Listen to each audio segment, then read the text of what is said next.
शंकर भगवान का एक प्रतिबिंब, शंकर भगवान का एक शिवलिंग आप और हमको प्रेरणा देता है।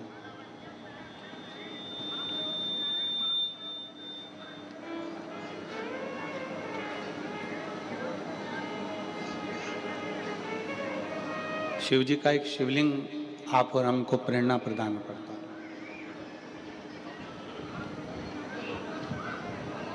एक बहुत गोल,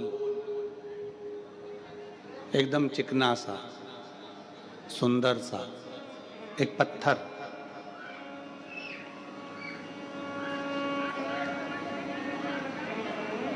एक सुंदर सा चिकना सा गोर पत्थर बहुत सारे पत्थरों के बीच में जाकर गिर गया। खूब सारे पत्थर है वहां पर और वहां वो एक गोल चिकना पत्थर वहां पड़ा है।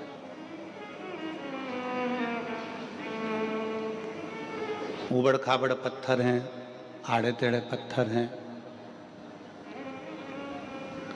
उन पत्थरों ने उस चिकने पत्थर से कहा कि हम भी पानी में रहते हैं, तुम भी पानी में रहते हो, तुम भी नदी में हो, हम भी नदी में हैं, तुम भी पानी में हो, हम भी पानी में हैं। पर एक बात समझ में नहीं आती, हम आड़े टेढ़े ही रह गए और तुम इतने सुंदर चिकने गोल कितने अच्छे हो गए, कैसे हो सकते हो? पत्थर ने कहा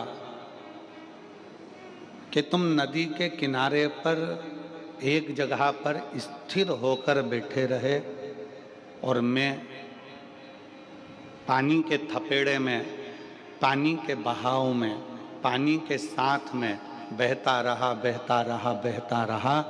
इतने थपेड़े मैंने पानी के खाए, इतना इतना घिसा गया हूँ पानी में और पर्वतों में, पत्थरों में, नदी के बहाव में कि मैं चिकना होकर, सुंदर होकर मंदिर में शिवलिंग के रूप में विराजमान होकर पूजा रहा हूँ।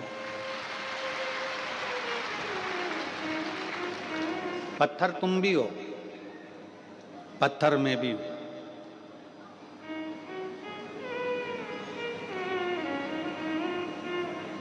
तुम नदी के किनारे पर एक स्थिर हो गए, संघर्ष नहीं किया तुमने,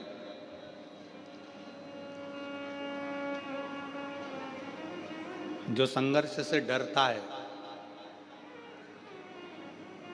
जो ये सोचता है कि नहीं मेरे बस का नहीं है, मैं आगे नहीं बढ़ सकता, मैं ये काम नहीं कर सकता, फिर वो आगे बढ़ता भी नहीं है। जिसने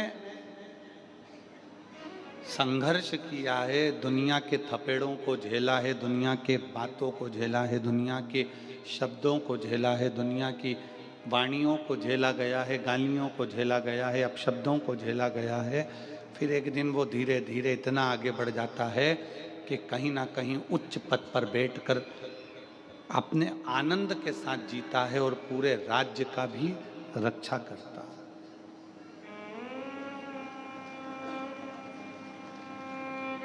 कितने अपशब्द कहते हैं, कितने कितने ताने दिए जाते हैं, कितनी कितनी गाली दी जाती है, तब जाकर व्यक्ति ऊपर पहुंच पाता है।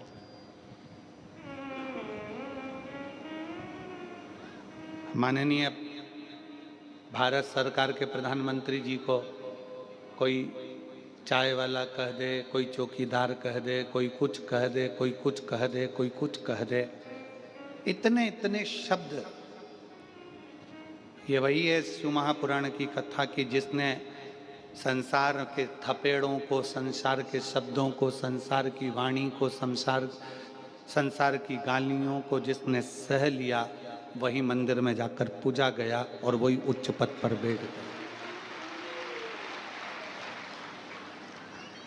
आप संसार के शब्द अगर सहन करना नहीं सीखे तो फिर आप जिंदगी में कभी आगे नहीं बढ़ सकते।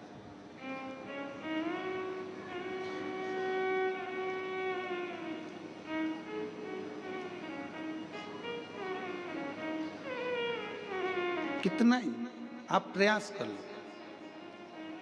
अब आप अपनी भक्ति के इस हृदय चित्त से विचार करिएगा कि कल कथा में चल रहा था कि ग्रंथ, संत और भगवान। ग्रंथ को पकड़ो, संत को पकड़ो और भगवंत को पकड़ो।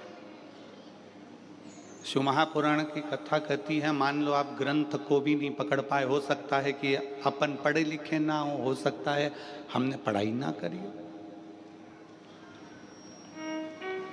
हम शिक्षित ना हो। पर शिव महापुराण की एक बात बड़ी सुंदर कहती है, आप भले शिक्षित ना हो, पर शिव तत्व कहता है कि अपनी आने वाली पीढ़ी को, अपने बेटों को, अपनी बेटियों को, भले आप शिक्षित नहीं हो, पर आने वाली पीढ़ी में अपने बेटों को, अपनी बेटियों को, अपने पोते को, अपनी पोती को शिक्षा जरूर दिलाओ और उच्च शिक्षा दिलाओ, जिससे ये बच्चे आने वाले समय में कुछ अच्छा कर सकें।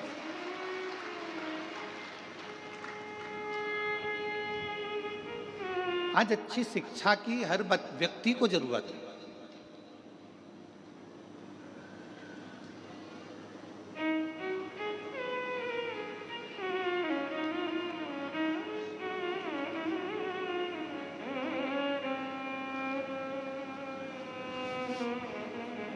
एक दो बार रायपुर की कथा में जब हम पहले आए थे, देवांगन परिवार कथा कराया था, तब उस समय पर एक पत्रकार ने प्रश्न किया था कि गुरुजी, जब गवर्नमेंट शिक्षा इतनी दे रही है, गवर्नमेंट शिक्षा के प्रति इतनी जागरूक हुई है, तो फिर आपकी विटलेस सेवा समिति क्यों इन बच्चों को पढ़ाने के लिए अग्रता रखती है, क्यों इनकी फीस जमा करती है, क्यों इनको पढ़ाती है?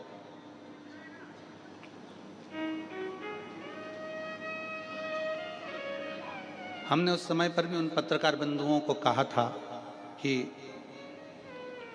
ये शिक्षा, ये पढ़ाई उस बच्चे को अपने लिए भी है कि अगर वो बच्चा पढ़ना चाहता है, एजुकेशन करना चाहता है और आगे बढ़ना चाहता है, जब बहुत ऊंचे पद पर वो बच्चा बैठ जाएगा, वो बेटा बेटी बैठ जाएंगे, तो एक बार कुबेरेश्वर धाम को याद करेंगे कि हमारी शिक्षा का किसी ने उद्देश्य रखा था और हमको आगे बढ़ाया। और आज विठलेश सेवा समिति अगर उसकी शिक्षा का थोड़ा सा खर्चा उठा लेती है, तो हमें उम्मीद है जब वो किसी अच्छे पद पर बैठेगा तो वो भी किसी दूसरे के शिक्षा का खर्चा अवश्य उठाएगा और किसी बच्चे को मंजिल तक जरूर पहुंचाएगा। शिक्षा और चिकित्सा, ये तो बहुत जरूरी है।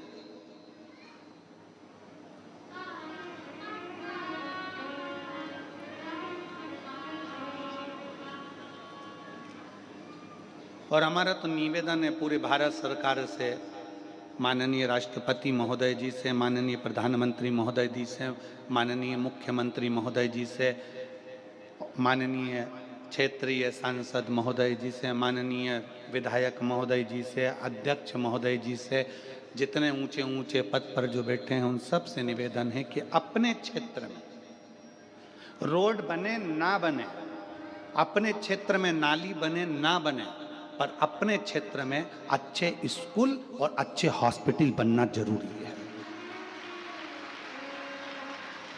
शिक्षा और चिकित्सा, ये दो ऐसे बल हैं जो बच्चों की जिंदगी को प्रबल बना देते हैं।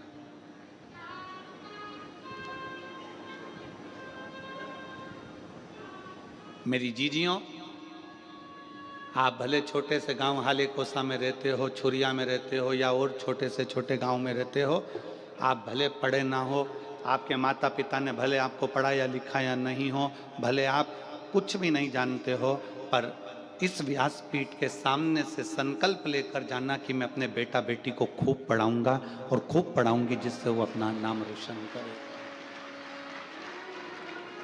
हमारे बच्चे अच्छे पढ़े, उसकी शिक्षा अच्छी।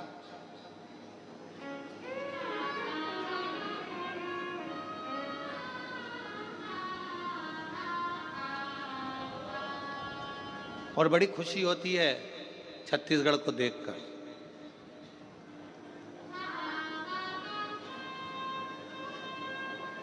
छत्तीसगढ़ को देखकर बड़ी खुशी होती है कि यहाँ छत्तीसगढ़ियाओं ने, ओरिजिनल छत्तीसगढ़ के निवासियों ने बाहर के फैशन को अपने छत्तीसगढ़ में नहीं आने दिया, अपने संस्कारों के बल पर रहते हैं।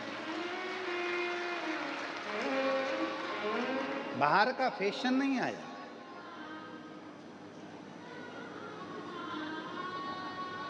बाहर का भोजन और बाहर का फैशन ये व्यक्ति के क्षेत्र को बर्बाद कर देता है, प्रदेश को, देश को बर्बाद कर देता है।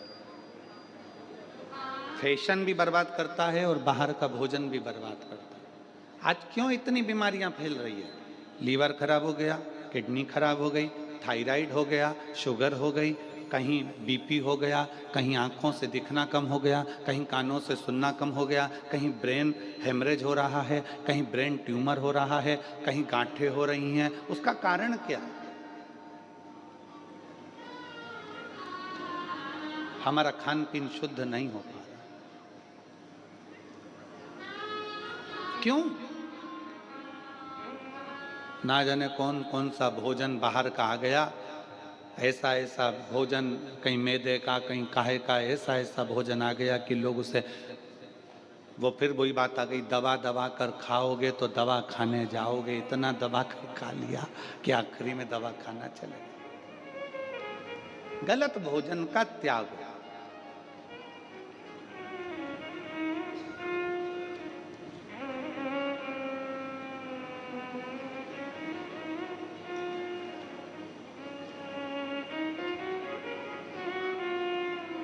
बॉर्डर पर आने वाले दुश्मनों को सैनिक रोक सकते हैं। बॉर्डर पर आने वाले दुश्मनों को सैनिक रोक सकते हैं। हमारे घर में आने वाले फैशन को और भोजन को हम अपने संस्कारों के माध्यम से रोक सकते हैं। आप कोई सैनिक जैसा काम नहीं कर सकते। आप बॉर्डर पर जाकर युद्ध नहीं कर सकते, आप बॉर्डर पर जाकर नहीं लड़ सकते। तो अपने घर में बॉर्डर जैसे सैनिक जैसा काम करो कि गलत फैशन हमारे घर में ना आए, गलत भोजन हमारे घर में ना आए। हम इस फैशन को भी दूर भगाएं जो गलत है, और गलत भोजन को भी दूर भगाएं, जिससे हमारे घर में संस्कारों के माध्यम से हमारे परिवार की रक्षा हो सके।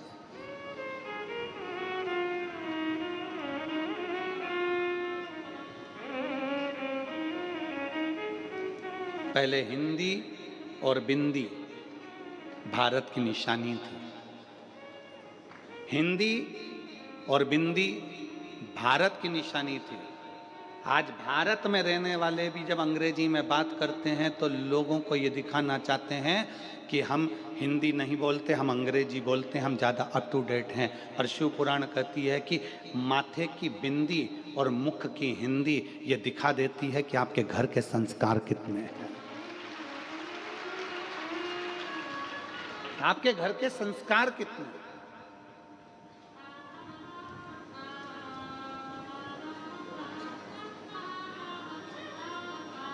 आप रोक सकते हो फैशन को आपके घर के संस्कारों से। सैनिक जैसे आप नहीं बन सकते कि आप बॉर्डर पर जाकर लड़ लो, बॉर्डर पर किसी को रोक दो।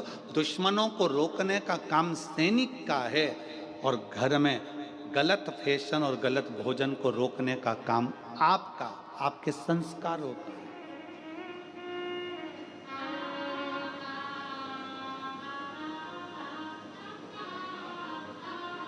कैसे वस्त्र घर के बेटा बेटी पहन रहे हैं, कैसे वस्त्र घर के लोग धारण कर रहे हैं, उनको समझा सकते हो। बच्चों को आप कह सकते हो, आप उनको कह सकते हो, समझा सकते हो। शिव महापुराण की कथा कल से वर्णन कर रही है कि ग्रंथ, संत और भगवंत, आप ग्रंथ को नहीं पकड़ सकते। आपके पास इतना समय नहीं है कि आप पोथी पुराण पढ़ो, कि घर का पालन करो, घर की व्यवस्था करो, घर में भोजन की व्यवस्था करो, उनको रहने की व्यवस्था करो। नहीं पकड़ सकते ग्रंथ को, कोई बात नहीं। आप संत के पास भी नहीं जा सकते। कोई संत है उसके पास जाकर नहीं बैठ सकते, ज़्यादा आपके पास समय नहीं है, मत बैठो। पर तीसरे नंबर का है भगवंत। भगवंत कौन? भगवंत को ढूंढने के लिए दूसरी जगह नहीं जाना है, हमारे प्रत्येक व्यक्ति के घर में मेरा भोले बाबा एक व्यक्ति ऐसा देता है जो पूरे घर को तार देता है। प्रत्येक घर के अंदर एक व्यक्ति ऐसा देता है।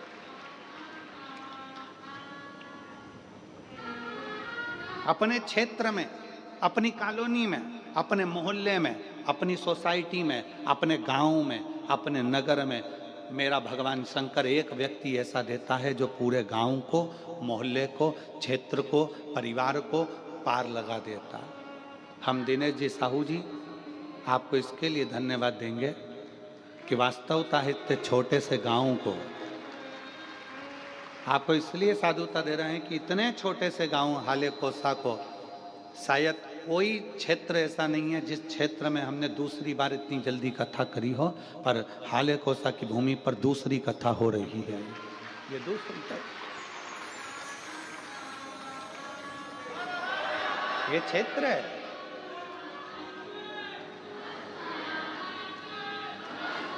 प्रत्येक घर के अंदर भगवान एक व्यक्ति ऐसा देता है। जैसे हिरण्यकशिपु के घर में एक प्रहलाद दिया है, उत्तानपाद के घर में बेटा ध्रुव दिया है, राणा जी के घर में मीराबाई दी है,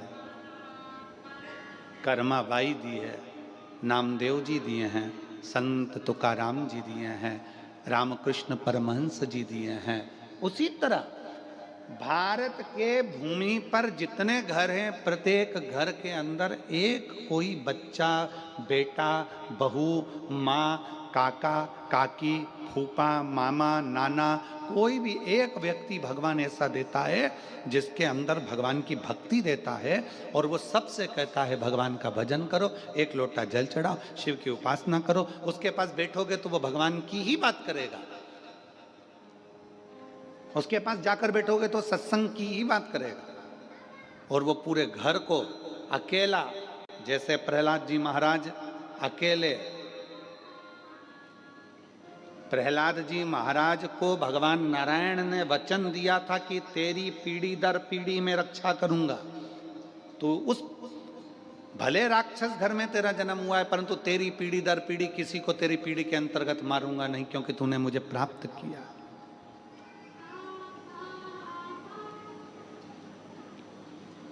कोई एक हमारे घर के अंदर, हमारे परिवार में कोई एक जन्म ले लेता है, वो पूरे घर को तार देता है, पूरे घर। और आज मुझे बड़ी खुशी के साथ कहना हो रहा है कि जितने इस शिव महापुराण की कथा को टीवी पर सुन रहे हैं, सोफे पर बैठकर, पलंग पर बैठकर, अपने अपने घर का चैनल चालू कर कर, जितने मोबाइल पर कथा को श्रवण कर रहे हैं, और जितने इस हाले कोसा की भूमि पर बैठकर कथा को सुन रहे हैं, आप सब अपने घर के वही प्रहलाद हो, वही ध्रुव हो जो अपने घर को पार लगा रहे हैं। आप अपने घर के वही प्रहलाद हो, आप अपने घर के वही ध्रुव हो, आप अपने घर की वही कर्माबाई हो, अपने घर की वही मीराबाई हो जो पूरे घर को पार लगा रहे हैं।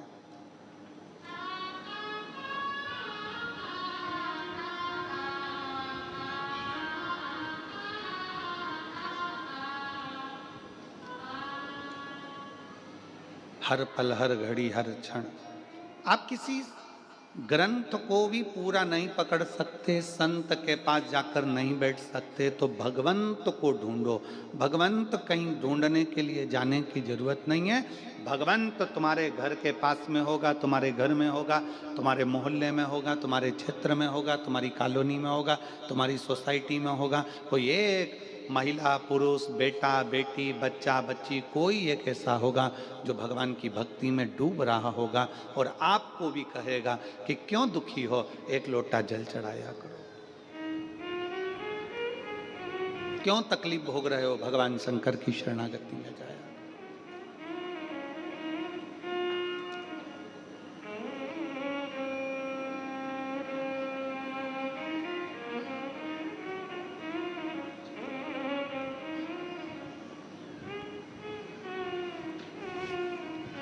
कल वो बच्चा जो झारखंड से देवघर से आया, सीए हुआ।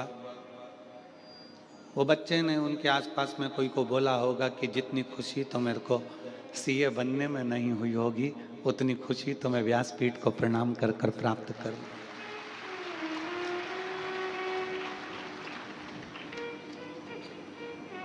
एक विश्वास आपके भीतर है ना,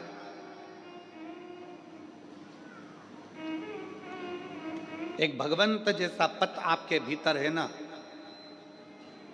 यहाँ पर जितनी बुजुर्ग मेरी माँ बैठी हैं ना, जितनी मेरी जीजियाँ बैठी हैं, जितनी मेरी नवयुवान बेटियाँ, बहुएं, बुजुर्ग माता हैं, जितने मेरे भाई, जितने मेरे बेटा, जितने यहाँ पर बैठे हुए हैं, वो अपने घर में एक बल देते हैं, एक ऊर्जा देते हैं। जब घर का कोई व्यक्ति थोड़ा सा भी टूटता है ना, तो ये तुरंत कह देते हैं, क्यों चिंता करते हो, एक लोटा जल चढ़ाओ, बेलपत्री शहद लगाकर शिव को चढ़ाओ, अपनी मेहनत को 4 गुना बढ़ाओ, अपने परिश्रम को बढ़ाओ, भगवान क्यों ना सुनेगा।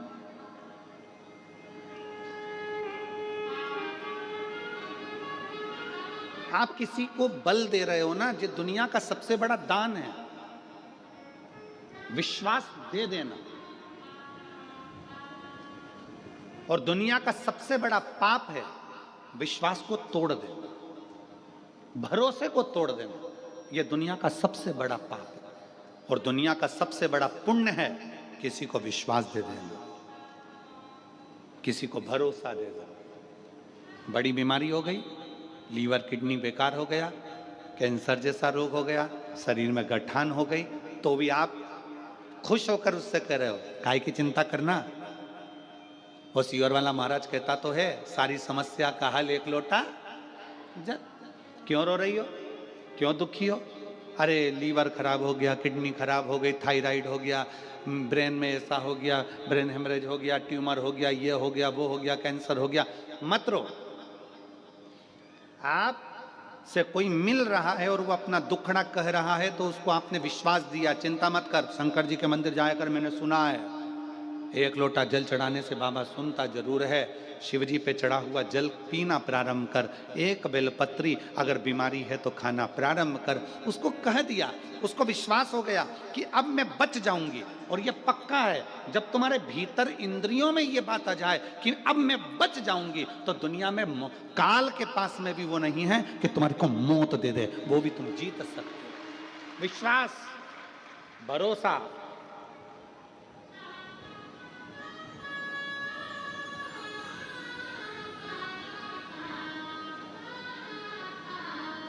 हमारे पिताजी स्वर्गीय पूज्य श्री रामेश्वर जी मिश्रा जी, हमारे पिता, हमको एक किस्सा सुनाते थे।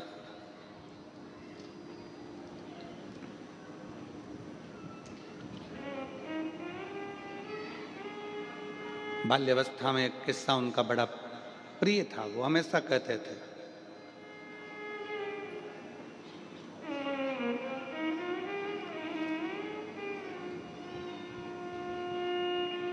खेत में एक व्यक्ति सो रहा था, उसको सांप ने डस लिया, उसको सांप ने डस लिया।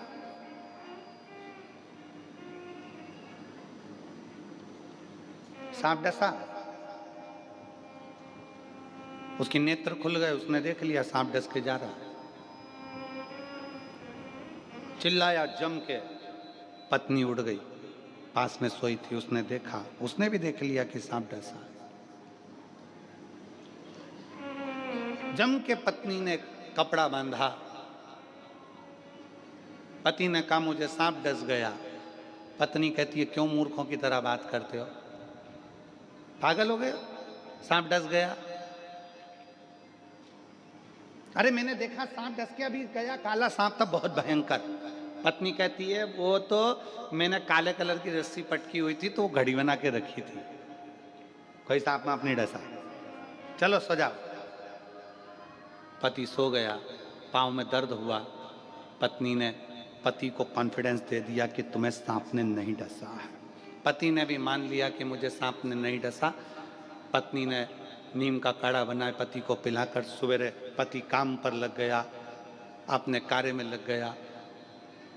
2 महीने हो गए, 2 महीने पति काम पर लगा रहा। 2 महीने बाद 2 महीने बाद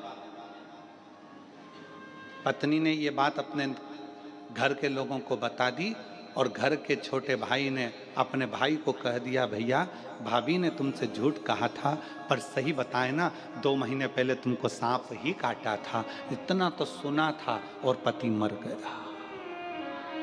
पति मर गया। क्यों? जब बड़ी बीमारी आती है, रोग आता है, तकलीफ आती है, कष्ट आता है, दुख आता है, कर्जा बढ़ जाता है, बहुत टेंशन में जमीन जायदाद सब चली जाती है, तब व्यक्ति सोचता है कि मरना ही साधन है। पर कोई शिव महापुराण का कोई श्रोता अगर उसके पास जाता है तो उसको बल दे देता है, क्यों चिंता करते हैं, ऐसे कर्जे वर्जे तो भोलेनाथ यूं निपटा देता है, लोगों को जमीन पे से उठाकर आसमान तक छोड़ देता है। काय की चिंता करना, उसको जो बल मिलता है, भले जिंदगी में बीमारी आ गई पर उसको कह दिया कि तू ठीक होगा, निश्चित है, और उसने ठान लिया कि मैं ठीक होऊंगा, तो बड़े से बड़ा रोग भी उसका ठीक हो जाता है। और उसने सोच लिया कि मैं तो अब जाऊंगा, उसने ये विचार कर लिया कि अब तो मुझे जाना है, उसने ये विचार कर लिया कि अब तो मुझे मरना है, उसने ये विचार कर लिया कि अब मुझे तो ऐसा हो गया, ये उसने मन से सोच लिया, मन से। घुटने में जितना दर्द नहीं होता उतना तुम मन का दर्द बना ले, तो बहुत तकलीफ है महाराज घुटना में, बहुत। घुटने से मैं नीचे नहीं बैठ सकती, मेरे घुटने में बहुत तकलीफ है, घुटने से मैं नीचे नहीं बैठ सकती। इतनी बड़ी बीमारी बना ली घुटने की, घुटने की, घुटने की। मन में बना लिया कि मैं घुटने से नीचे नहीं बैठ सकती, मैं ऐसा नहीं कर सकती, मैं वैसा नहीं कर सकती, 2 कदम नहीं चल सकती। अब तेरे घुटने में इतनी तकलीफ है और तू कह रही मैं 2 कदम नहीं चल सकती, और किसी सपेरे से सांप ला के छोड़ दो, फिर भगेगी कि नहीं भगेगी? जम के तो बोलो रही जीजियो, भगेगी कि नहीं भगेगी? सामने सांप खड़ा है, सामने मौत खड़ी है, भागना पड़ेगा। फिर घुटने का दर्द कहां गया? अर्थात हमने अपने अंदर ये बना लिया कि मेरा घुटना खराब हो गया, मेरा घुटना खराब हो गया। अरे चकाचक गाय का घी लो, असली घी, खूब जोरदार रोटी में लगाओ, चकाचक खाओ, घुटने का ग्रीस बढ़ना प्रारंभ हो जाएगा। गाय के घी से अच्छा अच्छा दर्द चले जाता है। हमने बनाया कि मेरे पाँव में, घुटने में दर्द है, दर्द है, दर्द है, दर्द है, तो वो दर्द मर्ज बन गया, दर्द मर्ज सब बढ़ता चले गया, बढ़ता चले गया। डॉक्टर को दिखाने गई, डॉक्टर ने कह दिया घुटना बदलना पड़ेगा। अभी भी सोच रही बहुत दर्द है। अब तू ये सोचना मेरे घुटने में कोई दर्द नहीं है, फालतू की बात। कहाँ जाना है बता, कहाँ चलना है, चल। हाले कोसा चलती हूँ कथा में, 1 किलोमीटर दूर गाड़ी छोड़ूंगी, पैदल चल के चलूंगी। और दम थी, मन में प्रबलता थी, पैदल पैदल कमर झुक रही है, बूढ़ी अवस्था है, फिर भी चली आ रही है। और एक बहू छोटी सी अवस्था की, बच्चों को लेकर कितनी दूर है, चला नहीं जा रहा, और बूढ़ी माँ पैदल पैदल चली आ रही है। उसके अंदर बल है, उसने सोच लिया मेरे शरीर में कोई रोग नहीं, मेरे शरीर में कोई बीमारी नहीं, ठीक होंगी, होकर रहूंगी। आई, कथा का तत्व ग्रहण करा, घर गई, इतने में उसको लगा आज मैं बिल्कुल ठीक हूं, क्योंकि उसने मन से सोच लिया कि मैं ठीक हूं और ठीक हो जाऊंगी। हमने बनाया है।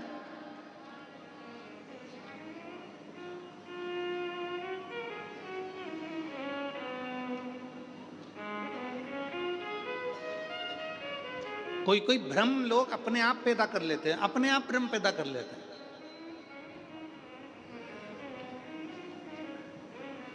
भजन होएगा, अपने आप भ्रम पैदा कर लिया।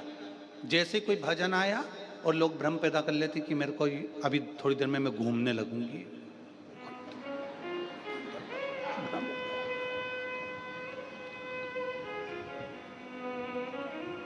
वो डोंगरगढ़ वाली मैया इतनी फ्री बैठी है क्या कि तुमने एकदम घूमना चालू कर और माँ आके तुम्हारे अंदर बैठ गई?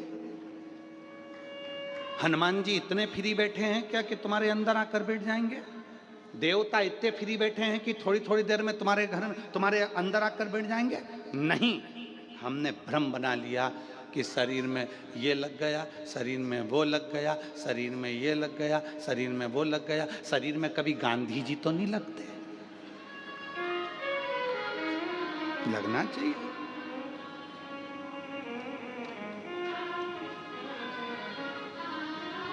एक आध बार शरीर में गांधी जी लग जाए और क्या, बुरा मत देखो, बुरा मत, लाठी टेक के चलने लगे, वो कभी ना लगे। व्यर्थ। अपनी सोच को प्रबल बनाओ, अपने विचारों को प्रबल बनाओ। हम मना नहीं करेंगे कि माता जी नहीं आती, आती शरीर में, ऐसा नहीं है, उसकी तरंग आती है, पर हर जगह नहीं। जब माँ को याद किया जाए, वो कहते ना, बेटा जब पुकारे माँ को आना चाहिए, तब तब माँ आए। स्थान पर हम नहीं, ये नहीं कहेंगे कि नहीं आती माँ, आपको दर्शन नहीं देती या देवता नहीं आए, मना नहीं है, पर उसके आने से तुम्हारे जीवन में सुख आए।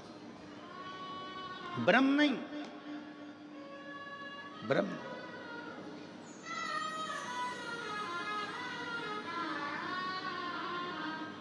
भगवंत ढूंढिए, ग्रंथ नहीं लगे हाथ, संत हाथ ना लगे तो भगवंत को हाथ लगना चाहिए।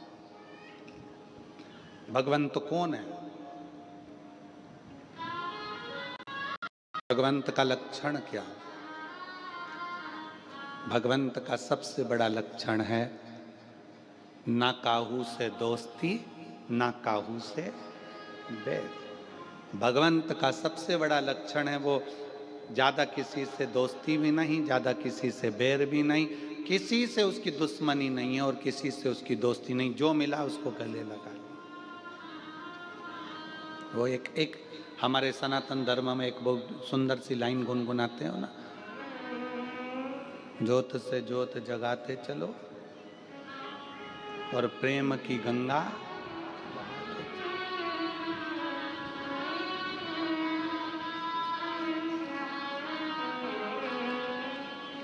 राह में आए जो दीन दुखी, राह में आए जो दीन दुखी, सबको गले से लगाते चलो, प्रेम की गंगा ज्योत से ज्योत जलाते चलो, ज्योत से ज्योत जलाते चलो, प्रेम की गंगा बहाते चलो, राह में आए जो दीन दुखी, राह में आए जो दीन दुखी, सबको गले से लगाते चलो, प्रेम की गंगा बहाते चलो। ना काहू से दोस्ती, ना काहू से बैर, सबको अपना बना, सबको अपना।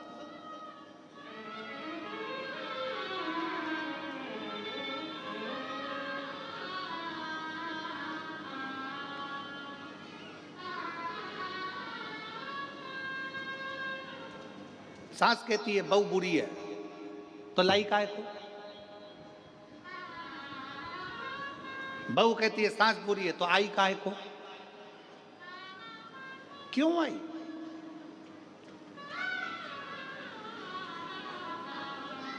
अपनी बड़ाई और पड़ोसी की लड़ाई अगर किसी को अच्छी लगती है तो समझ लेना कि वो बर्बाद होकर ही रहेगा।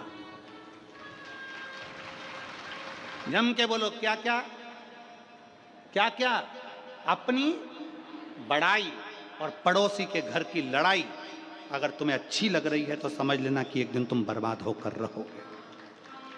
तुम पड़ोसी के घर में लड़ाई हो रही है और तुम बड़े खुश होकर, कितनी जोरदार लड़ाई हो रही है, सास ऐसा बोल रही, बहू ऐसा बोल रही, और तुम्हें आनंद आ रहा है। समझ लेना कि तुम पड़ोसी के घर की लड़ाई को देखकर अगर खुश होते हो तो तुम्हारी जिंदगी का बर्बादी का सिरा है। उसके घर लड़ाई हो रही है ना, तो थोड़ा भगवान से प्रार्थना करो दोनों में शांति बन जाए। प्रभु बहुत अच्छा घर है मेरे घर के पास का, बहुत अच्छे लोग हैं, ना जाने किसकी नज़र लग गई उसको, बहुत अच्छा परिवार है बाबा, इसको अच्छा कर दो। एक लोटा जल शंकर जी को और चढ़ा दो अपने पड़ोसी के लिए कि इनका प्रेम बढ़ जाए। अपनी बड़ाई जिस दिन अच्छी लगने लगे, वाह वाह मैंने जो करा बहुत अच्छा करा, मैंने ऐसा कर दिया, मैंने वैसा कर दिया, मैंने यूं कर दिया, मैंने यूं कर दिया, अपनी बड़ाई और पड़ोसी के घर की लड़ाई अगर अच्छी लगे तो समझ लेना कि उस दिन तुम्हारा बर्बादी का सिरा प्रारंभ हो गया। हमें अपनी बड़ाई अच्छी नहीं लगना चाहिए और पड़ोसी के घर की लड़ाई भी अच्छी नहीं लगना चाहिए। समझौता हो, समझाओ, अच्छे रहिए।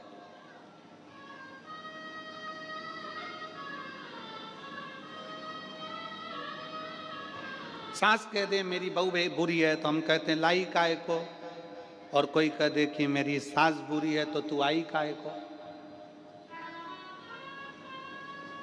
ना सास बुरी है ना बहू बुरी है, दोनों बुरी नहीं है। सास अगर बहू बुरी होती तो सास 25-50 हजार रुपये, 1-2 लाख रुपए खर्च करके 5-7 लाख रुपए खर्च कर कर शादी नहीं करती, अपने सोने के जेवर बहू को नहीं दे देती। और बहू अगर बुरी होती, सास अगर बुरी होती तो बहू अपने माँ बाप को छोड़कर पराए घर में नहीं आ जाती। दोनों बुरे नहीं, दोनों बुरे नहीं है, ना सास बुरी है ना बहू बुरी है। तो बुरा क्या है? सियोर वाला महाराज, बुरा है क्या?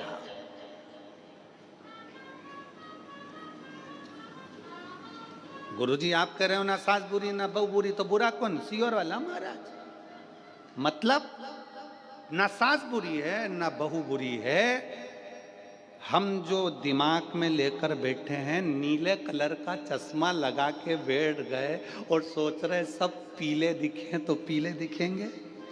बोलो तो जम के नहीं। कौन से कलर के दिखेंगे? नीले। लाल कलर का चश्मा लगाया तो सब जम के बोलो जरा लाल दिखेंगे, काला लगाया तो काला दिखेंगे। सास ने जो चश्मा अपनी आंखों में चढ़ा लिया बहू के प्रति कि मेरी बहू ऐसी है, और चश्मा चढ़ गया उसके आंखों पर, उसके परिवार वालों ने चढ़ा दिया तुम्हारी बहू ऐसी, तुम्हारी बहू ऐसी, वो बहू ऐसी, वो बहू ऐसी, उसने चश्मा लगा लिया अपनी आंखों में, लेंस ऐसा लगा लिया कि वो बहू बुरी दिखने लगी, जो अच्छी दिखती थी वो बेकार दिखने लगी।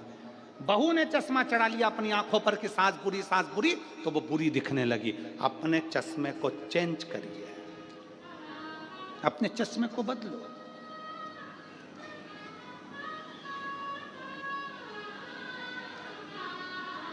थोड़ा बदलो, चश्मा बदलोगे अच्छा दिखने लगेगा, श्रेष्ठ दिखने लगेगा।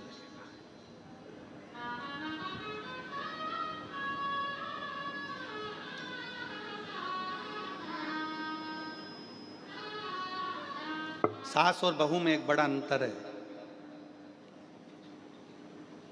सास मां नेत्र है, बहू चश्मा है।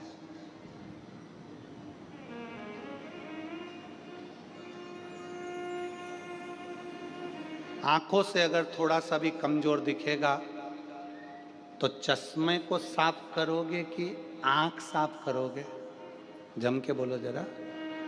चश्मा, नंबर बदल लोगे, चश्मा को चेंज कर लोगे, गिलास बदल लोगे, साफ कर लोगे, धो लोगे, पोंछ लोगे कि अच्छा दिखे,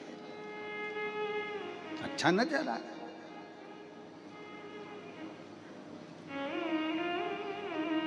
नेत्र तो नहीं बदल सकते बार बार, बोलो जम के बोलो। चश्मा बार बार बदला जा सकता है पर नेत्र नहीं बदले जा सकते। चश्मे को पोछा जा सकता है पर नेत्र को पोछा नहीं जा सकता। चश्मे को निकाल कर साफ कर सकते हो पर नेत्र को निकाल कर साफ नहीं कर सकते। उसी तरह शिव तत्व कहता है कि घर में जो बहू है और सास है, सास की पूरी जिंदगी इसी में निकल गई तो उसको बदलना तो मुश्किल है। बहुओं से निवेदन है, थोड़ा सोच विचार, तुम चश्मे की तरह हो, थोड़ा बदलने का प्रयास करना, सब अच्छे दिखेंगे, सब अच्छे दिखेंगे, कोई बुरा नहीं है। ना सास बुरी है ना बहू, और बहू तो कभी बुरी हो ही नहीं सकती, हो ही नहीं सकती। उसका कारण क्या है? उसका नाम है बहू।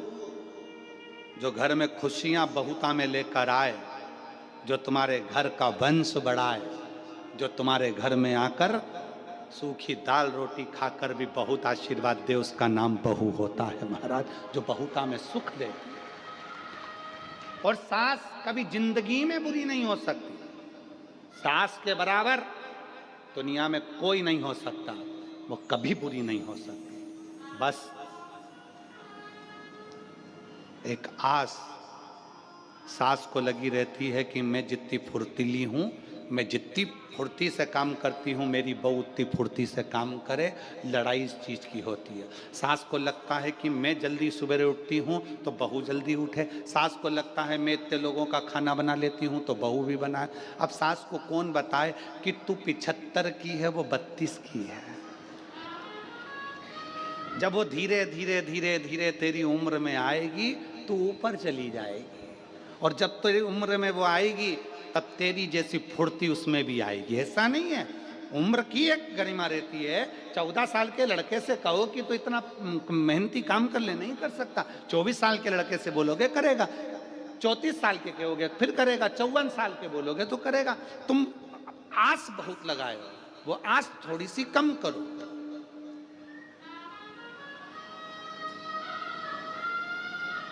किसी को भरोसा दीजिए, विश्वास दीजिए, पर भरोसा तोड़िए नहीं।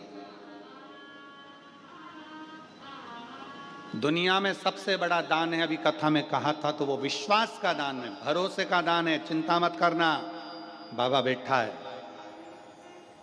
ये शिव महापुराण की कथा करती क्या है? आप लोगों को भरोसा पैदा करती है आपके दिल में। सारी समस्या का हल श्री शिवाय नमस्तुभ्यम बोल बम का नारा है। थोड़ी मेहनत हाथ की, बाकी कृपा भोले नाथ की। कोई लेट बनता है, कोई जल्दी बनता है, शिव को जल चढ़ाने वाला एक दिन सेठ जरूर बनेगा। ये विश्वास तुम्हारे अंदर जागृत हो गया, भरोसा तुम्हारे भीतर जागृत हो गया, ये मेरा बुरा नहीं हो सकता। मैंने शंकर की कथा सुनी है, मैंने शिव महापुराण की कथा पंडाल में बैठकर सुनी है। मेरा बाबा मेरे घर में संतान देगा, सुख देगा, वैभव देगा, मेरा भरोसा। एक पत्र है,